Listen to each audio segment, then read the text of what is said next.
I pledge allegiance to the flag of the United States of America and to the republic for which it stands, one nation, under God, indivisible, with liberty and justice for all.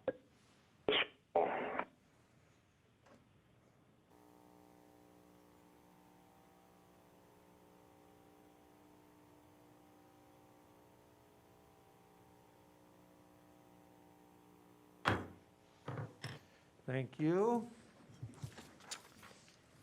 And we will have the reading of the notice, please.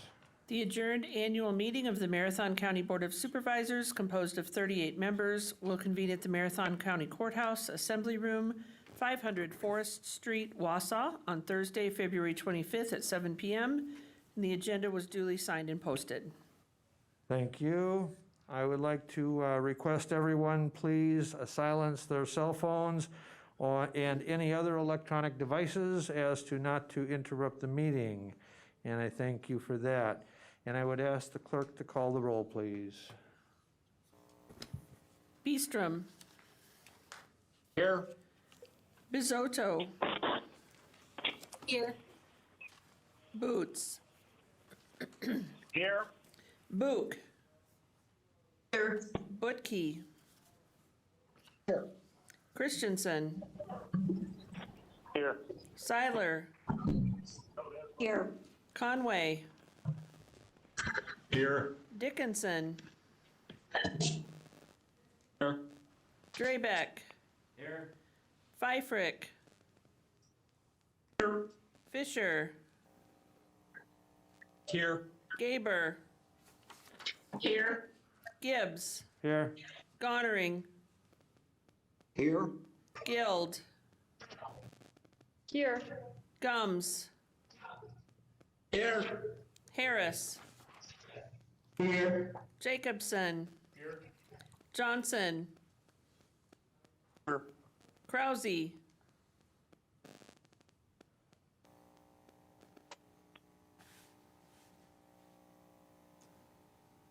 Lamont. Present. Longenhan. He was excused, excuse me. Leahy.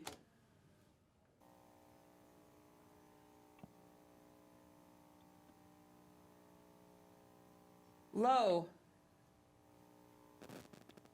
Here. Mask. Here. McEwen. Oberbeck. Here. Opal.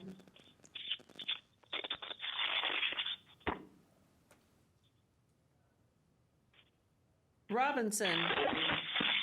Rosenberg. Here. Schley. Here. Seefelt. Here. Soybert.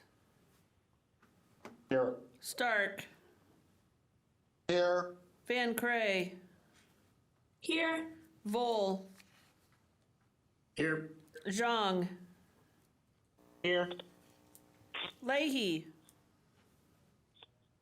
Here. Opal. Thank you. Thank you. And I would like to welcome all the visitors that we have here, including our viewing audience.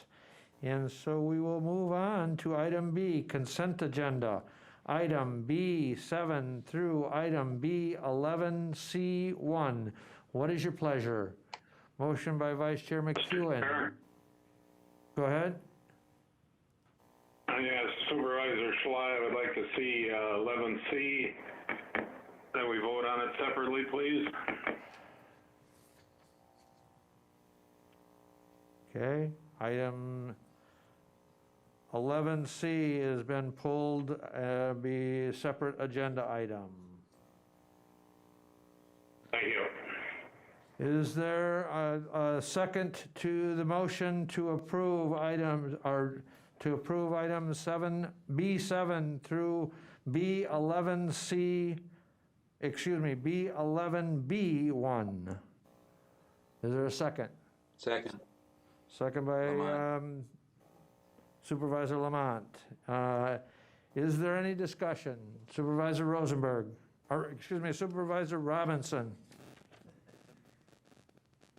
It's a southeast side thing, so. There you go.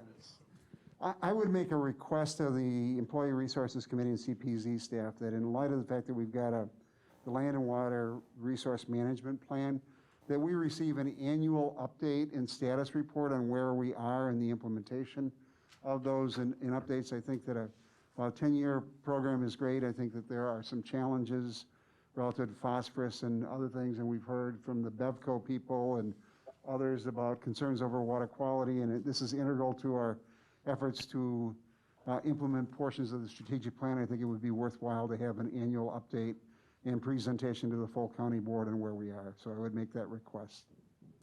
Okay, noted. Is there any other discussion? Any other discussion? Seeing none, all those in favor of the motion to approve items B7 through B11, B1, signify by saying aye. Aye. Aye. Aye. Opposed, same sign. Motion carries. Now, on to item B11C1, the Diversity Affairs Commission and Executive Committee. Item number 1, Marathon County Resolution celebrating Black History Month, Resolution 14-21. What is your pleasure? Supervisor Zhang with a motion. Supervisor Zhang with a motion. Supervisor Harris with a second. Supervisor Harris with a second. Is there any discussion? Supervisor Schley. Supervisor Schley. Yes, I am not going to be able to support this due to the fact I had enough of my, a good number of my constituents talk to me about it.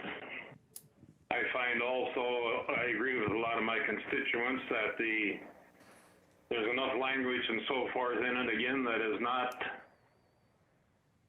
I feel is not true with our community and with Marathon County.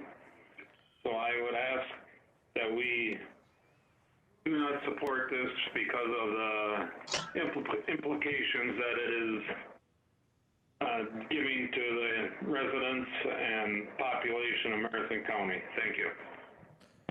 Supervisor Robinson's next, and then Supervisor Lamont is next. Mr. Chair and members, I would respectfully, I'd like to, point out that this is not the resolution that came out of the Diversity Affairs Commission, but rather one that was a substitute that was advanced by the Executive Committee with my supporting and introducing it. It is based upon the Senate Joint Resolution 45 before the U.S. Senate. That was a bipartisan measure with 50-plus authors, including many very conservative Republicans.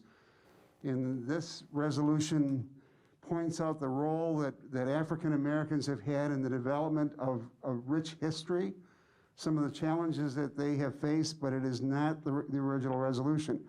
I would encourage members to read the resolution. The language that we heard from is dated. It does not reflect the version that we have before us, and it is critical for us to understand the challenges and the contributions made by African Americans to the rich history of this country, and this resolution does that.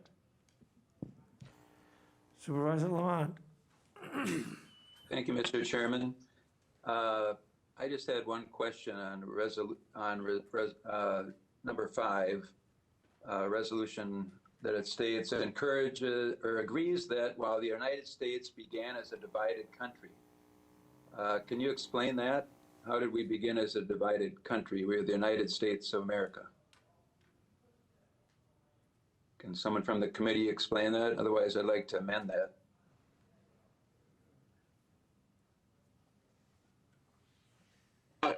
Mr. Chairman, I guess I could answer that, or Supervisor Robinson could. Supervisor Robinson offered it, so I will let Supervisor Robinson address it. Well, I think if you look at our history, we've had divisions. We had a civil war. We have had divisions over slavery that resulted in conflict, and there have been some, and if you ignore that, you ignore our history. And so I would encourage you to think of it in the context of history. We have had a divided country. It was formed out of conflict, a Revolutionary War. It was further divided with the Civil War. And I think that is an appropriate term there and phrase relative to the path that we have followed to get to where we are today. And I would Well, I disagree because I think it states that we're founded or began as a divided country, and I think there's a effort underway to try to do away with our beginning history of our country. So I think I'd like to make an amendment to take out while the United States began as a divided country. Is there a second?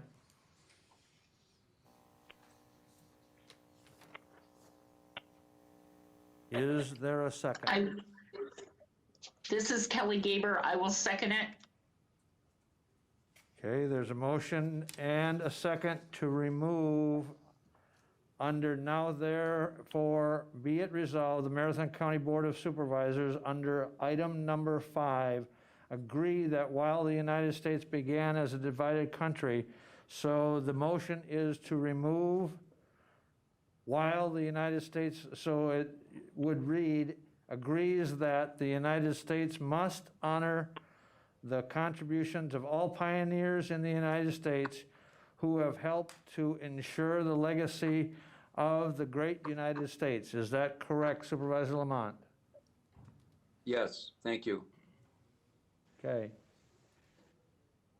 So the words being removed, if you look at the actual resolution, under item 5, under now therefore be it resolved, it's removing simply while the United States began as a divided country. And it would read again as agrees that the United States must, A, honor the contributions of all pioneers in the United States who have helped to ensure the legacy of the great United States, and. Is there any further discussion? Supervisor Johnson. Supervisor Johnson is recognized. Thank you. I think we do have to recognize that when this country was founded, that a lot of the folks living here had no rights. They were slaves. So we were inherently and by definition divided at the time. People who were owned by other people had no right to property, had no right to vote. So that's the very definition to me of being a divided country. And I would hope that this amendment fails because it just doesn't recognize the reality of what the situation was for people of color in this country at its founding. Thank you. Is there any other discussion? Supervisor Mr. Chairman. Lamont. Supervisor Lamont. I believe our country began seeking religious freedom, and so I think this taints that. So that's why I want those words taken out. We were united in wanting to come and form this new country where we'd have religious freedom. Supervisor Harris. Supervisor Harris is recognized.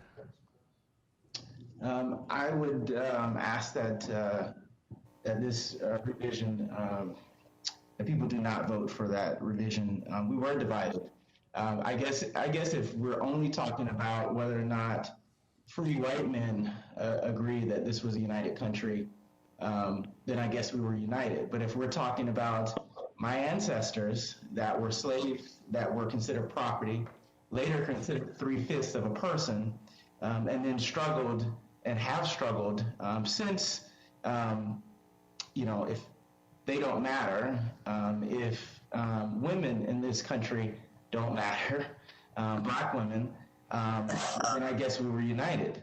But I don't see that as the history. I don't think that reflects the reality of our history. And I don't see why just recognizing Black History Month should be controversial at all. Most cities in this country now, most municipalities, most counties can recognize Black History Month, can recognize the accomplishments of African Americans. We are part of this country. We are Americans. President Gerald Ford in 1976, a Republican president, urged Americans to seize the opportunity to honor the too often neglected accomplishments of Black Americans in every area of endeavor throughout our history. So I would urge my colleagues to support a resolution that just acknowledges Black history. The fact that we, myself, and members of this community that are African American, that we are part of this community, that our ancestors, that people from our community have contributed to the American experience, that our history is American history, and that you support this resolution. Thank you. Is there any other discussion? Supervisor Bizzotto. Who is that, please? Supervisor Bizzotto. Supervisor Bizzotto is And then recognized. Supervisor Guild. Thank you, Mr. Chair. I would like to echo Supervisor Harris's comments and just remind folks that so when we talk about when this country began, I take that to mean when our Constitution was written and adopted, and when the Bill of Rights was adopted, and keeping in mind that those documents are changing, and we've amended it many times. So we define who we are as a country, and it's not just about who arrived in Plymouth Rock, centuries ago. I would just remind everybody that the face of our country has changed, that it's not just about who arrived first or what their purpose was in coming here, because many U.S. Americans came here for different reasons or were forcibly brought here, as Supervisor Harris said.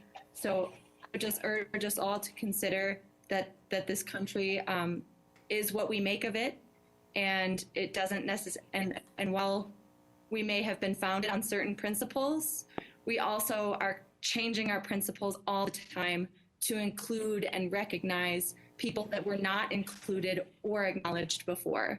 So I would also urge my colleagues to support this resolution as adopted, and thank you so much for the ability to speak out tonight.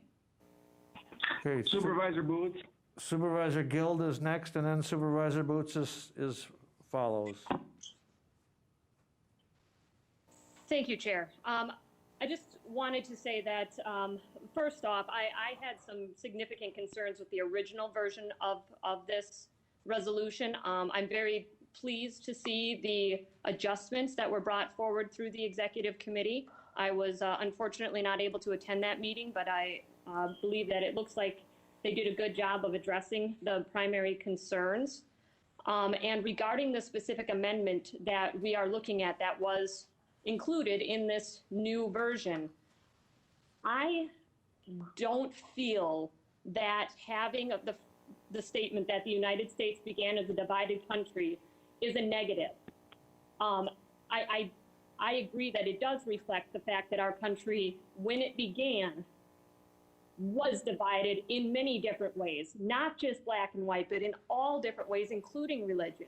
And the beauty of our country is that we went from being divided to being united, that we used the Constitution and we used our own personal relationships, and through many years, we found ways to go from division to unity. And having that component in this resolution, I don't view that as a slap against our country. I think that it shows just how strong we are. So I do think that we need to leave that statement in the resolution to show that We are working better together. Thank you. Supervisor Boots. I'd like to call a question. Questions be called. Is there objection? Is there any objection to question being called? Seeing none, we will proceed to vote. Debate has been ended, and there was no one else had requested to speak prior to question being called. So the motion is to amend and remove the fifth item as whereas, and it would remove the words, "while the United States began as a divided country." That is the motion. That motion is to remove. All those in favor of that motion signify by saying aye. Aye. Aye. Opposed to the motions, same sign. Son. Nay. Aye. Aye. Aye. Aye. The motion is defeated. And we proceed with the motion as, or the resolution as printed. Is there any further discussion?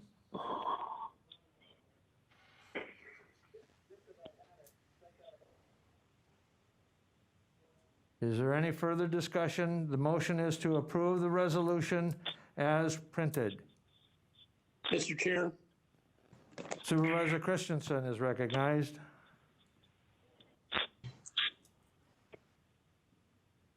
Mr. Chair, this is Christensen. That was somebody else that came in. No, Supervisor Christensen is recognized. Go ahead, Supervisor. Mr. Chair, that was not me. Oh, okay. Who was the, Mr. Chair, Supervisor Gums. Supervisor Gums, go ahead. Yes, thank you, Mr. Chair. I would like to tell you that my emails significantly told me not to vote for this also. And I would like to run one thing by. I represent a lot of Hispanic people out here. I drive a school bus with 60 Hispanic kids in. I'm not a racist. Come and ride my bus and ask the kids. I just feel that we're trying to do something that isn't necessary. And I just want to quote what they said in the Rush Limbaugh memorial last week. Words will soon be forgotten. He said, what will be remembered is how you treated someone and how they feel. That's what I live by, is treat people well, like you want to be treated, and you don't need these words. Thank you. Mr. Chairman, Supervisor Lamont. can we have a roll call vote on that last vote?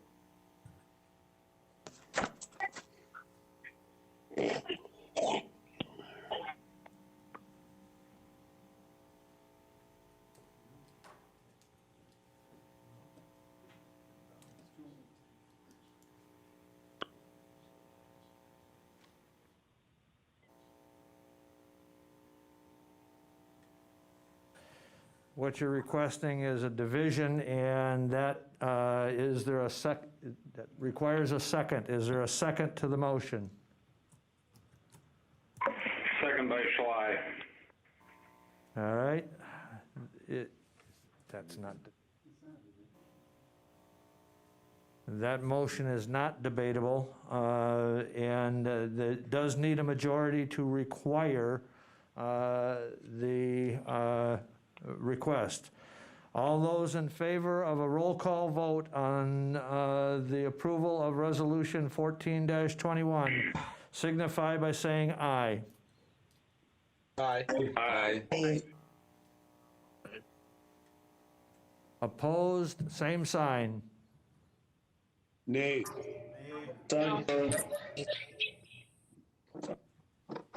The chair rules that the nays have it, and so the motion to have a roll call vote is defeated. Is there any other discussion? Supervisor Zhang is recognized. Thank you, Mr. Chairman. I know to some of my fellow colleagues on the county board who has expressed that this is simply just a resolution or a statement and it's just words. I want to clearly emphasize to my fellow colleagues that the statements means a lot to people of color. By seeing a statement from their county leaders who express that they support and recognize those marginalized community members, it's another emphasis and it's another statement that ensures them and reaffirms to them that they are welcome in the community here. So something as simple as a resolution like this to everybody else, it probably means nothing, but to many individuals who has been marginalized, it means everything to them. Just someone telling them that it's okay and they belong, and it's very crucial that we pass statements like this to continue to reaffirm our commitment to the well-being and the welcoming of individuals who are different than the vast majority of the community here. And I strongly encourage this board, my fellow colleagues here, to vote in support of this resolution and pass it through unanimously. Thank you. Supervisor Gaber is recognized. I just have a question, kind of curious. I have 3 Latin brother-in-laws, and I have a Latin family that's living next door to me. Now, does that mean that each month that we're going to dedicate something to each of the ethnic group? I hope I'm saying this right. So is next month going to be Latin? I'm Italian. I don't see a lot of that. My family came over on the boat. I actually have the papers that they came across. And I can just interject something. I was brought up in, my stepfather was in Virginia, in Dinwiddie, and we had the Ku Klux Klan at our house. So though I'm not African American, I can certainly understand some of the issues. But that's just one of the concerns that I have with the board getting involved in this. Where's it going to end? Thank you for your time. Supervisor Harris. Supervisor Lamont is next, then Supervisor Conway, and then Supervisor Harris. Sorry, my hand needed to be lowered. Okay, Supervisor Conway is next.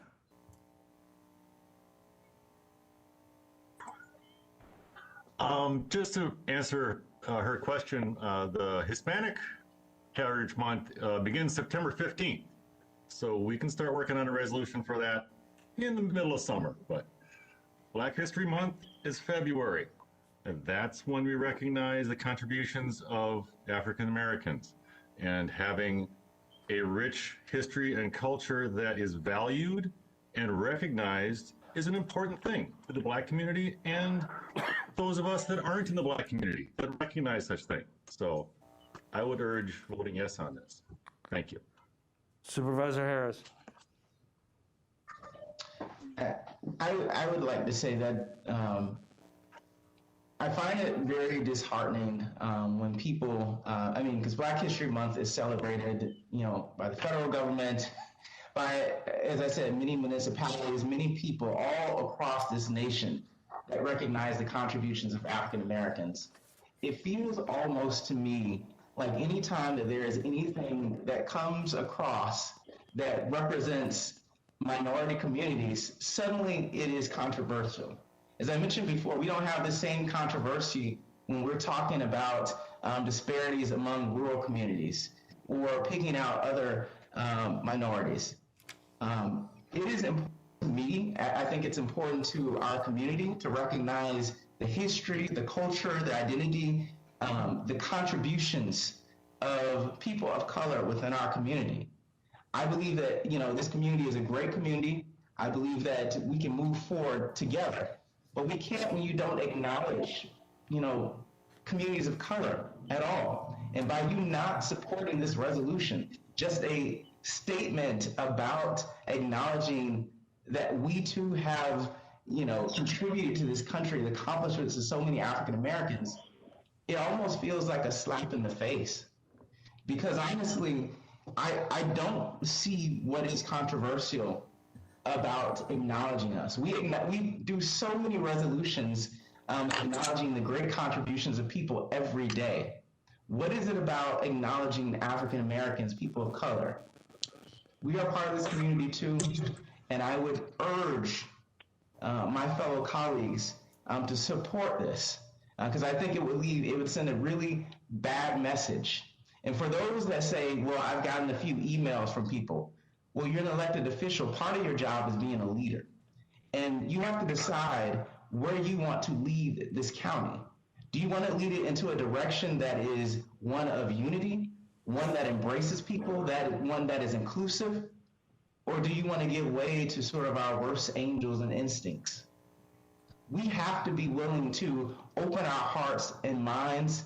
We have to be willing to embrace people from all different backgrounds. And yes, that includes people of color.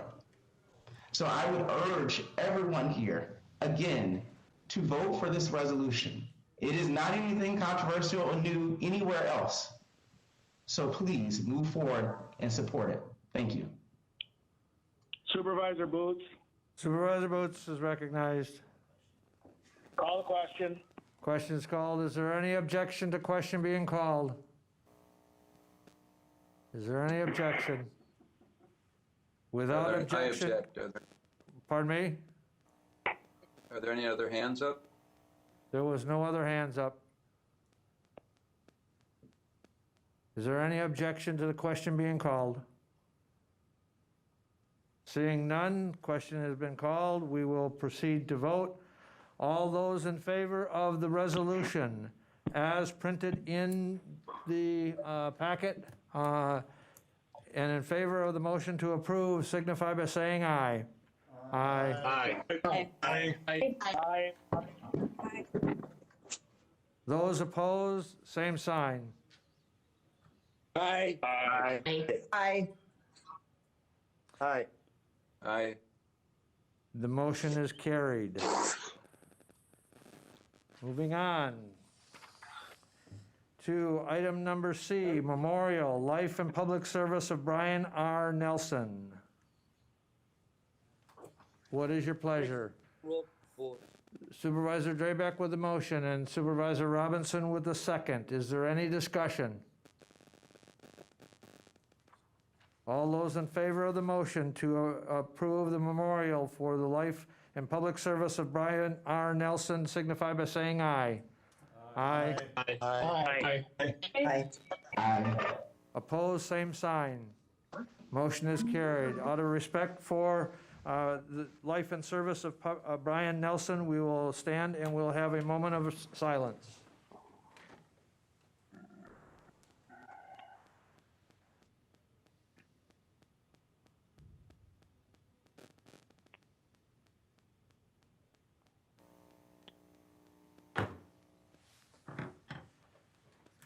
Thank you.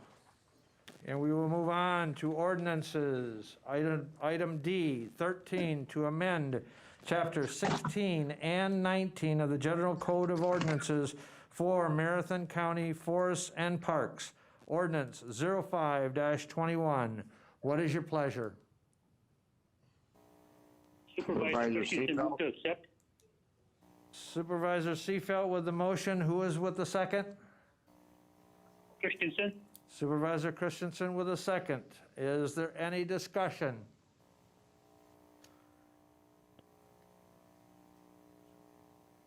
Supervisor Zhang? Mr. Chairman, if I recall, can you hear me? Yes, you can. Go ahead.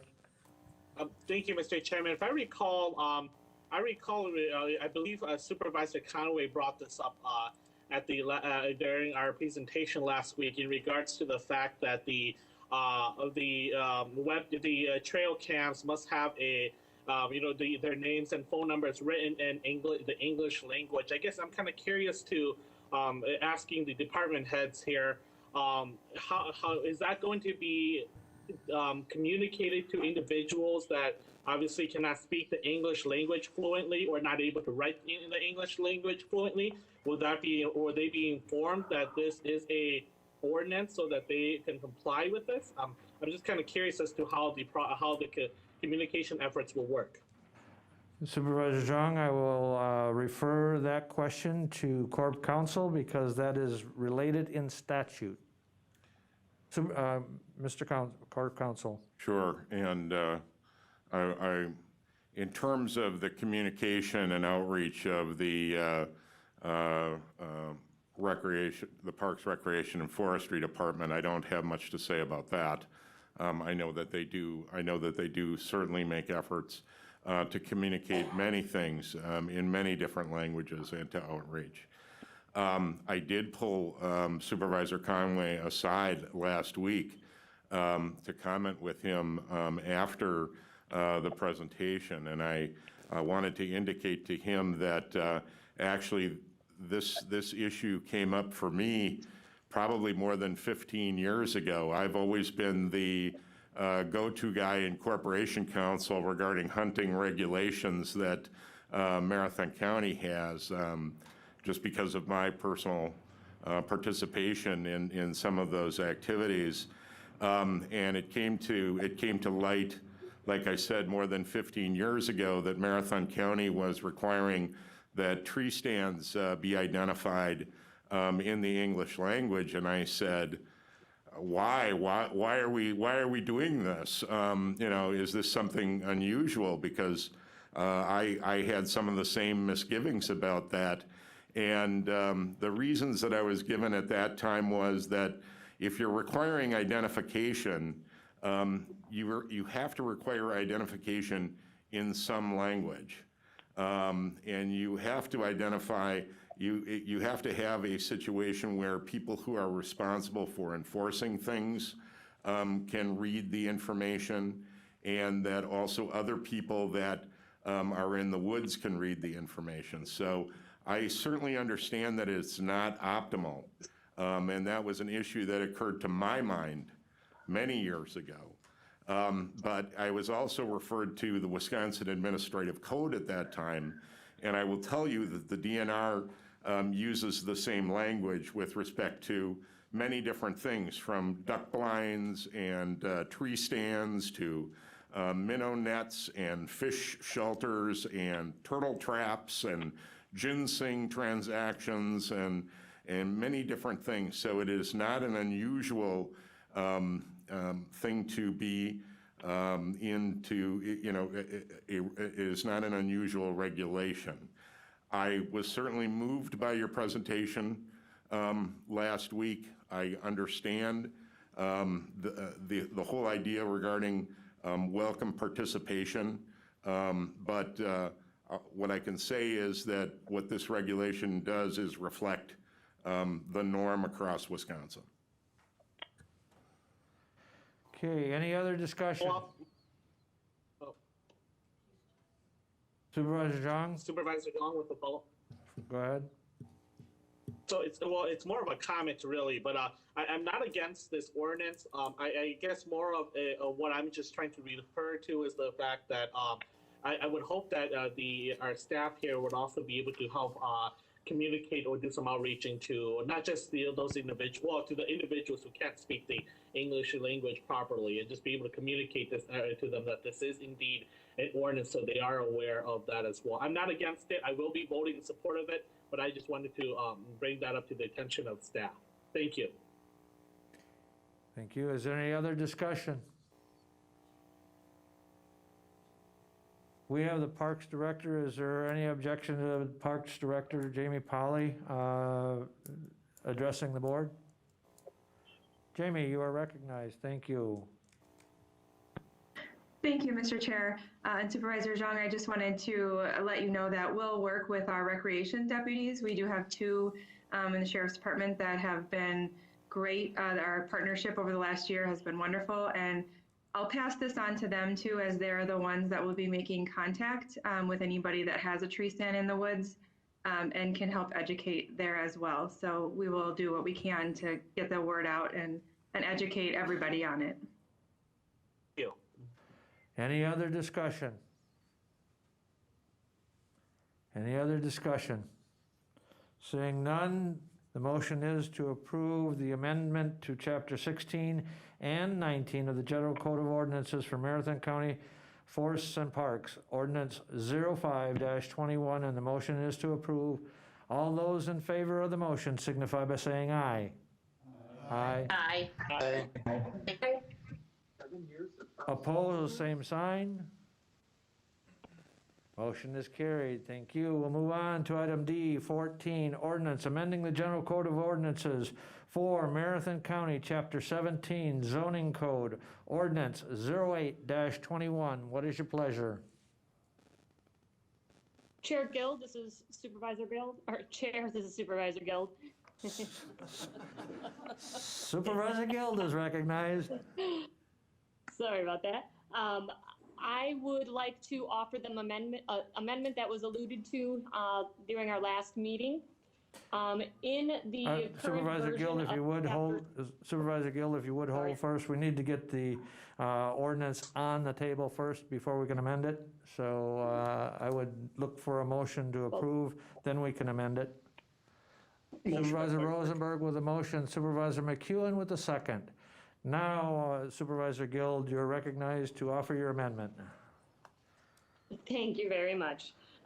So the current version of the Chapter 17 update includes a change for mobile tower permitting. The change was proposing to transition that to a conditional use process.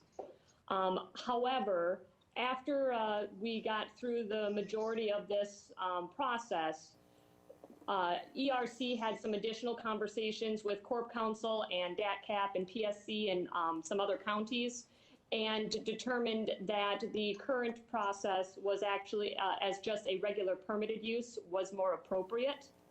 And as such, I would like to propose an amendment to the current version that returns mobile tower use as a permitted use versus conditional use within the farmland preservation zoning district, while referencing the utility communication standards for farmland preservation districts, which means there would be no public hearing, but it would still be subject to administrative review, so there would still be reviews. So I'd like to put that forward as the amendment. The amendment, is there a second to that amendment? Pfeiffer seconds. Supervisor Pfeiffer with a second. Is there any discussion? Supervisor Robinson. This issue went before the broadband task force for discussion because of the potential delays that could be resulted in siting of towers. And in our meeting, we had a couple of members who expressed support for making it a conditional use. And the difference between the conditional use permit and the permitted use is the conditional use permit would have a hearing. One of the questions that came up is there any value to the hearing and can you affect the outcome? And on a conditional use permit, there are limited evidence that can be brought into consideration, and it would go before the Board of Adjustments, but the question is would that impact it? I think the concerns are balancing out the rights of the neighbors to comment and to provide substantive information relative to the deleterious effects of that tower on them versus just the NIMBYism in not in my backyard. I don't want the tower there because it's in my backyard. I don't have strong feelings either way, but there were people that thought that the due process provisions in the conditional use permit were better for the neighbors, particularly in an exclusive ag district. I think there's 4 towns that would be affected by this throughout the county. Any other discussion? Any other discussion? The motion is to amend the ordinance that is being offered as an amendment to put back a normal zoning change in the farmland preservation, or zoning permit, excuse me, in the farmland preservation township zoned towns to a zoning permit rather than a conditional use permit. Is there any other discussion? Seeing none, all in favor of the motion signify by saying aye.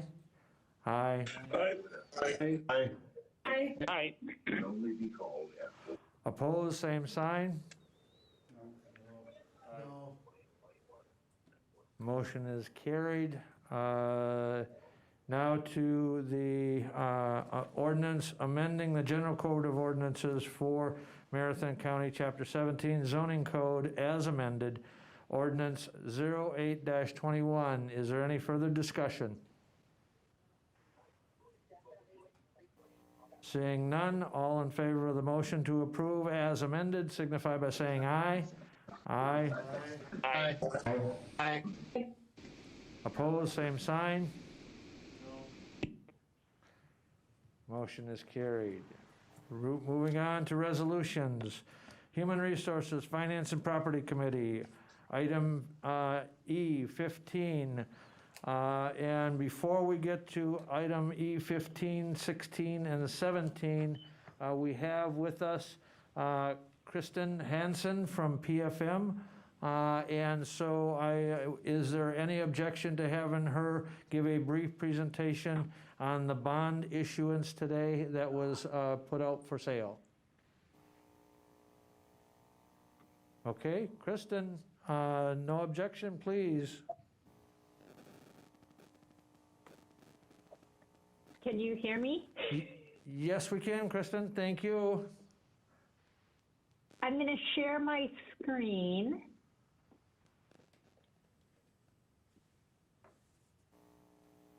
And can you see the PowerPoint? The PowerPoint is up, Kristen. Thank you. You bet. Great. So for the record, my name is Kristen Hansen. I'm a Director and Financial Advisor at PSM.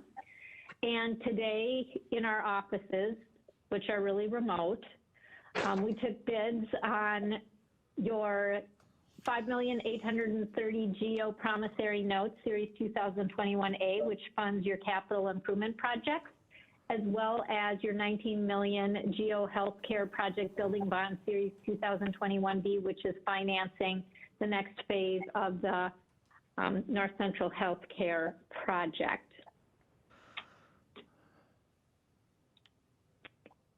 So kind of restating that the GO promissory notes are paying for your capital improvement projects. You passed an initial resolution and set sale resolution back in the end of January.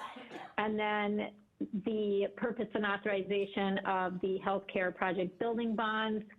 Back in 2018, you passed the initial resolution for the project. And then on January 26th, you passed the set sale resolution to authorize the issuance of bonds in the amount not to exceed $19 million.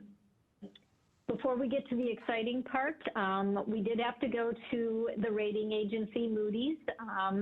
Since we had just visited with them the end of 2020, the call was shorter. They did affirm your AA1 rating, and as you know, that's just a notch below the AAA rating, which is the highest rating you could get. And they just stated the same things they did in the re-rating report back at the end of 2020. You have a robust fund balance and liquidity. You have a sustained history of stable operations and conservative budget practices, a broad tax base. Resident incomes are in line with national medians. Relatively low exposure to unfunded pension and OPEB liabilities, average socioeconomic profile and debt burden, and this has been a discussion in a lot of rating calls, obviously, this past year, but in your case, coronavirus is not a key driver in the rating action. So you should kind of pat yourselves on the back. So prior to coming to market, I just had to give you an idea of where the market has been. Some of you may have been hearing that, there's kind of confidence in the economy. And in the last week or so, we've seen yields, the rates on municipal bonds increase. So this shows, the top chart shows the last 10 years, and the vertical lines show where the market was February 20th when you sold your 2020 promissory notes for your capital improvement projects. The blue line from August is when you sold the bonds for the healthcare center project last fall. And then the yellow line shows where we are today. So you can see, if you can see, there's a little blip with interest rates going up. And then the bottom graph kind of shows the kind of gray tan line shows where the market was in February of 2020 when you sold your notes. the blue line is where the market was when you sold the bonds last fall, and the yellow line is where the market is today. And so I did talk to our pricing group to kind of, find out kind of what were all the dynamics playing into this. I had stated, you're seeing an increased confidence in the economy, you're seeing lower COVID cases, and there's this discussion about a large stimulus package that's being considered in Congress right now, and that's kind of stoking some inflation fears. So that's kind of what's happening right now and where the market is. So we took bids for both issues at the same time. So the county's promissory notes, we received 2 bids. You can see Robert Baird was the lowest cost with a true interest cost rate of 1.2968, with Huntington Securities as the cover second place bid with a 1.36. Just so you know, back in February of 2020, you did receive 5 bids, and the winning underwriter was Baird with a 1.16. And Huntington Securities was second as well with a 1.17. So obviously, when we sold your promissory notes in February of 2020, that was actually pre-COVID. So there has been a resolution that's been prepared by Quarles and Brady, but I'm going to go to the next slide just to talk about those bids as well. So we received 4 bids on the GO bonds, and the best or lowest cost was UBS Financial Services out of New York with a 1.88. We were looking at a 2% when we were structuring the debt. Baird was second with a 1.8865. Very tight bidding, which means there was a lot of interest in these bonds. Huntington Securities was third with a 1.9117, with BOK, which stands for Bank of Oklahoma, out of Dallas, was a 1.9248. So you can see that the difference between the first and fourth place underwriter was 0.04%. So there was a lot of interest in these. And so just so you know, the bonds that sold in the fall for the healthcare center project, FHN was the winning underwriter with a 1.644. Baird again was second, and Huntington was third. So you're seeing similar underwriting firms with interest in your bonds and notes. Okay, with that, is there any questions? Yeah, I was going to say, is there any questions by the board?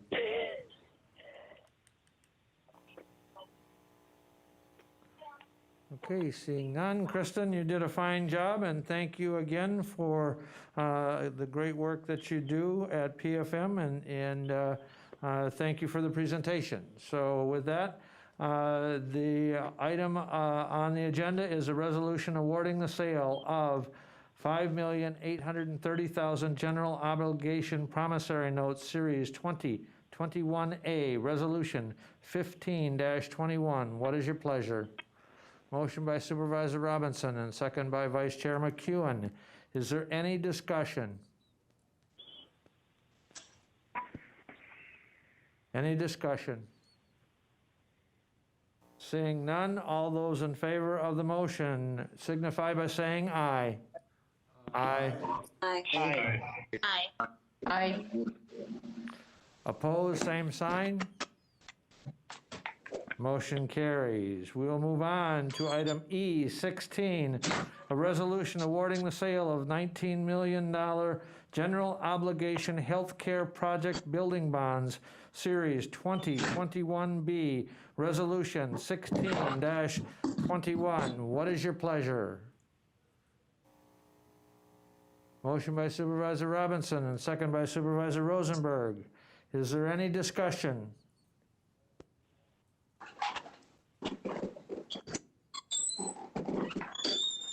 Any discussion? Seeing none, all those in favor of the motion to approve the sale of the $19 million general obligation healthcare project bonds, Resolution 16-21, signify by saying aye. Aye. Aye. Aye. Aye. Opposed, same sign. Motion carries. Thank you.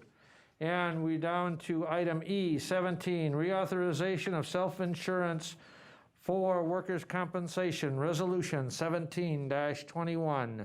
What is your pleasure? Supervisor Robinson with a motion, Supervisor Rosenberg with a second. Is there any discussion?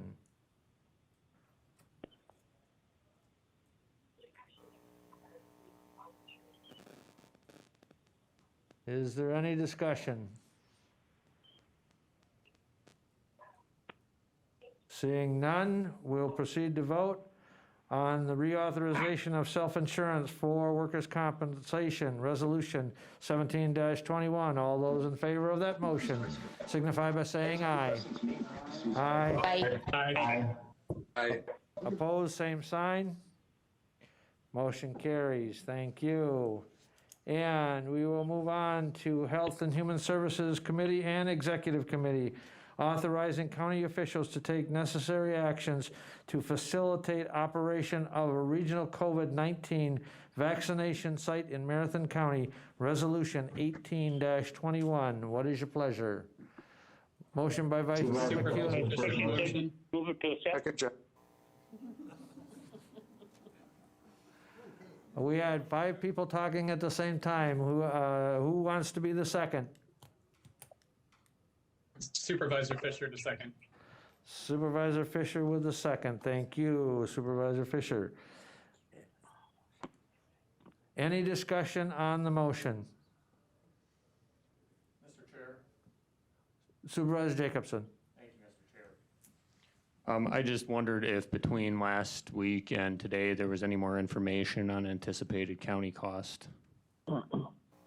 I would refer that to the administrator. The short answer is you probably saw in the news, we were selected as one of the future sites. However, the specific site determination has not been made yet, so the short answer to your question is no, we don't know for sure. That being said, the site that we recommended to the state of Wisconsin and to AMI to do their evaluation of, we don't anticipate significant, if any, costs. But that final determination is again made by the vendor that the state has contracted with. I guess the only other question I had, which also follows up on last week, is there any more information on what we anticipate the county's non-financial commitment to be in terms of staff resources? The discussion that's been had was the recommended site has offered additional assistance with potential staffing with the company, the nursing students, and so it is not anticipated that there would be any additional resources requested from the county. Last question I also have is, in terms of vaccine administration, if this site goes forward, I presume that it's going to be following the same protocols that are in place at the state. In other words, for instance, I'm obviously young, not eligible yet. I'm assuming we're at the same protocols, frontline workers, elderly, next level, et cetera. All of those sites are still, all 4 of the sites that the state has identified would still continue to utilize the same criteria and same eligibilities for all individuals on all sites.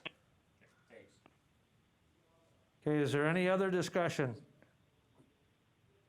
Mr. Chairman? Supervisor Dickinson? Lamont? Supervisor Lamont? Yeah, this is Supervisor. Go ahead, Supervisor Dickinson was first, I'm sorry.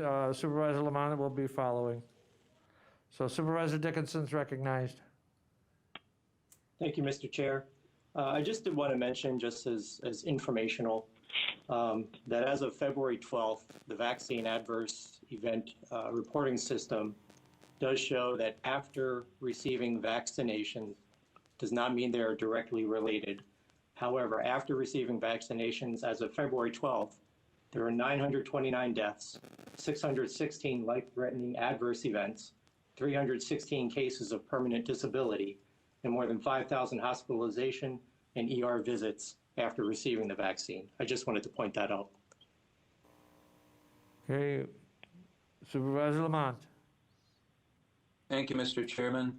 I had one constituent have a concern that the availability of the vaccine seems to be the issue. Will this, I assume this would increase the numbers that could be vaccinated, or would we be getting more doses, or is it just?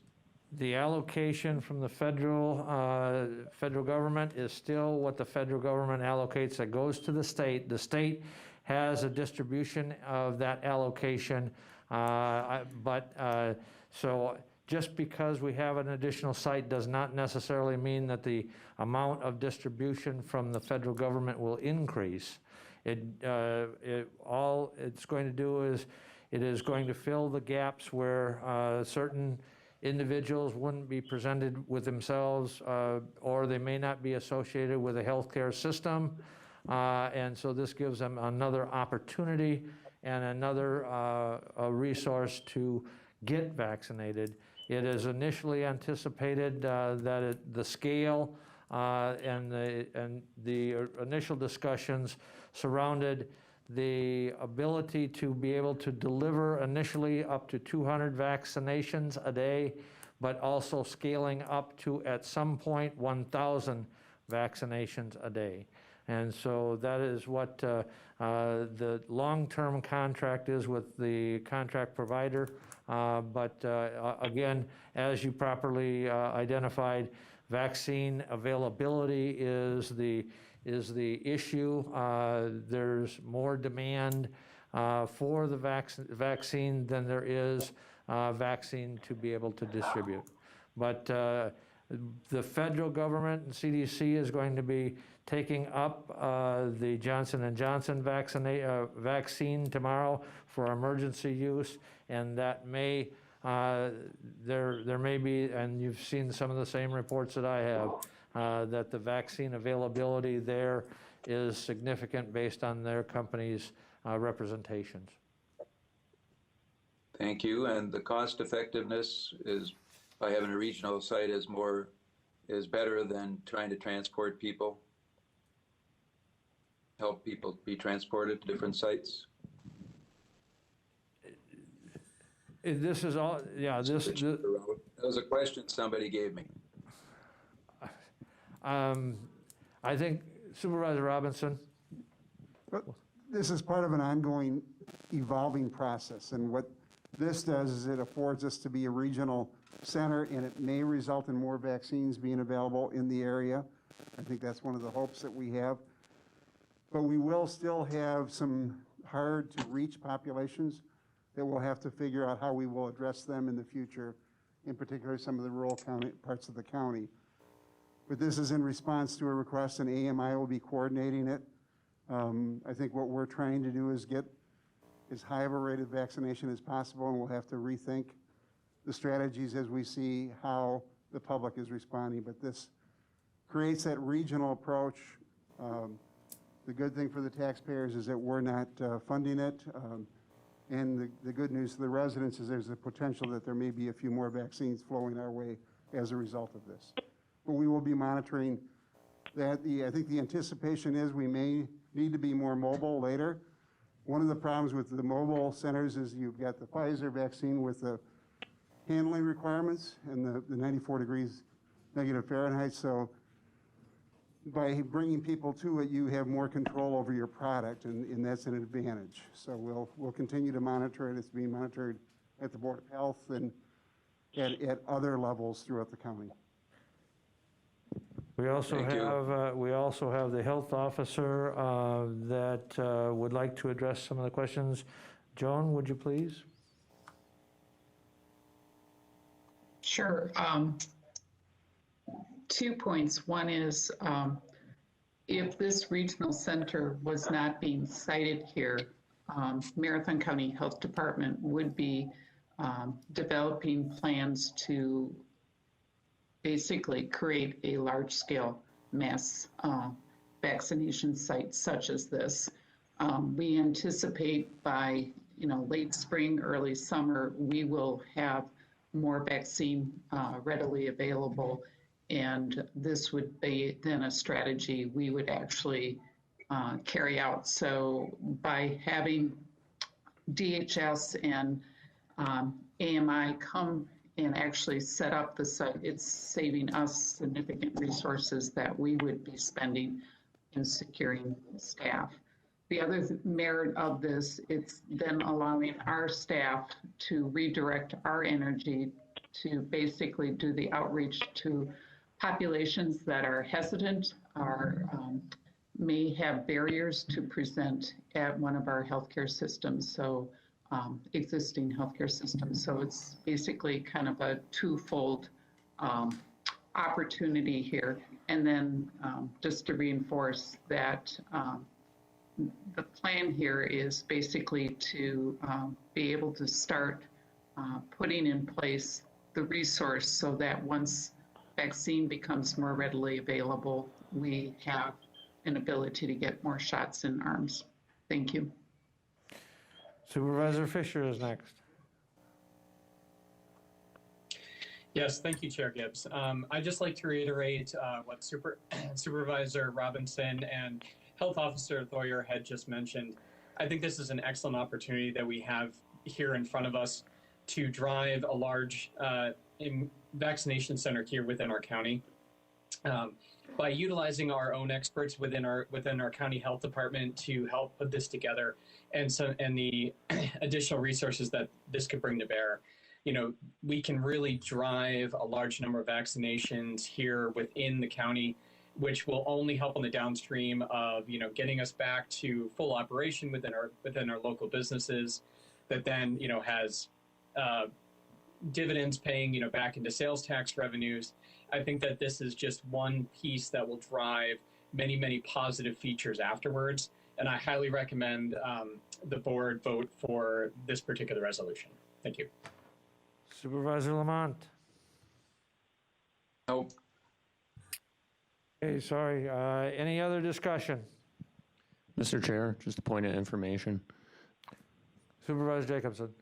So, and this was, I think, raised in a sense by Vice Chair McEwen last time, and I have the question again, is if the vaccine distribution is not going to increase off the bat, is this diverting vaccines from the healthcare system to the vaccine site, such that people that would be going to the healthcare system are not going to make their way to the vaccine site now? Joan, do you want to address that? Yeah. We are looking at the site first being set up in April. And I think in April, the picture for the number of vaccines will have changed at that point in time in terms of increased availability. Our healthcare partners have been involved in conversations. We meet with them weekly, and they are supportive of this, realizing that it may take a few of their doses away, but they know that this is something that will benefit them in the months to come. I guess that answers my question. And the other comment I have on reaching out to communities that may have barriers, we need to reach out to the entire community. I've got constituents in my community that are over the age of 65 that are still waiting to get vaccinated. So my question is the healthcare system going to direct them to your site, and are you going to communicate to the general population, and not just the population that we determine may have a barrier? The site is going to be open to anybody who is eligible to receive a vaccine. So it's not meant to be excluding people, but it's meant to give people another option. We do have a segment of our population that, for a variety of reasons, are reluctant to present at a healthcare system and are more open to presenting at a public clinic such as this. Okay, any other discussion? Any other discussion? Supervisor Overbeck? Yes, I just have a question. Is this site going to be similar to the other sites that we've seen broadcast on television as far as lining up, or are there going to be appointments that are going to be scheduled so that people are not waiting in line for long times? And another question I have is, we've heard lately that Marshfield Clinic has had a very tough time getting, or that was just broadcast, that they are having a very difficult time getting vaccines. Yet we're hearing Walgreens and everyone else is. What is the process for, like, Marathon County to get the vaccines in the hands of the right people to give them? Okay. I'll address the first one. Your first question had to do with, will there be long lines? This site will be using a registration process where people will register for an appointment, so there will not be long lines. Part of the plan is then, part of our job will then be outreaching to various agencies where we know that people may have challenges in registering using an online system, and actually having people outreach to those eligible populations and assist them in registering.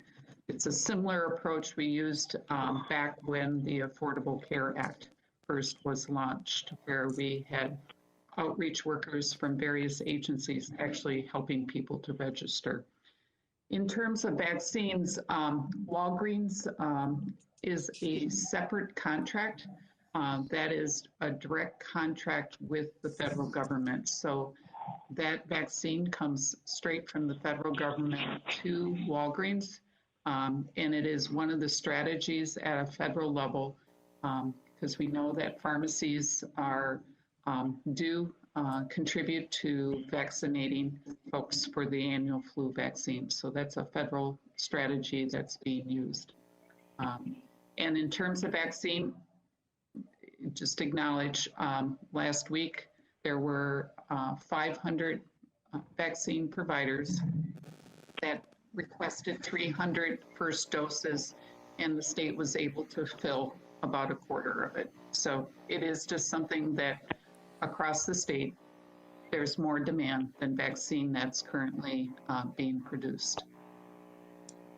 I think you meant, Joan, there was 300,000 requests for vaccine? Yeah. Okay. Yeah, 300 doses, yes. 300,000, correct. Okay. 300,000, yes, I'm sorry if I misspoke. No, that's fine. Okay, any other discussion? Any other discussion? Seeing none, we'll proceed to vote to authorize county officials to take actions necessary to facilitate the operation of a regional COVID-19 vaccination site in Marathon County. Resolution 18-21. All in favor of that motion signify by saying aye. Aye. Aye. Aye. Aye. Aye. Opposed, same sign. Aye. Motion carries.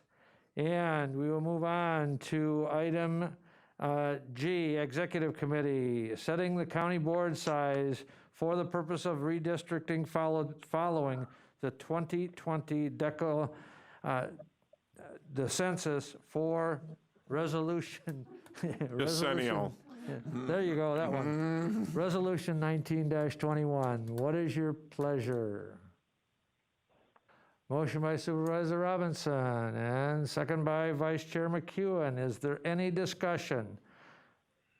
This is the recommendation that came to the Executive Committee and came to this board from the County Board Size Task Force, recommending that we set the size of the county board at 38. Any discussion? Seeing none, all those in favor of the motion to approve the county board size for redistricting following the 2020 census signify by saying aye. Aye. Aye. Aye. Aye. Aye. Opposed, same sign. Aye. Motion carries. We are down to miscellaneous business, announcements and/or requests. Any announcements? Supervisor Jacobson. Thank you, Mr. Chair. I just wanted to announce that coming up in March, our Chief of Police in the city of Mosinee will be retiring after many good decades of service in public safety to our community and even before that to others. That's Ken Mealing. I want to just congratulate him on his career and thank him for his service. Okay, any other announcements? Any other announcements? Seeing none, we're down to H21, which is a motion to adjourn. Is there such a motion? Vice Chair McEwen and second by Supervisor Draybeck. Is there any discussion? All those in favor of adjournment signify by saying aye. Aye. Aye. Aye. Opposed, same sign. We stand adjourned. Thank you, ladies and gentlemen.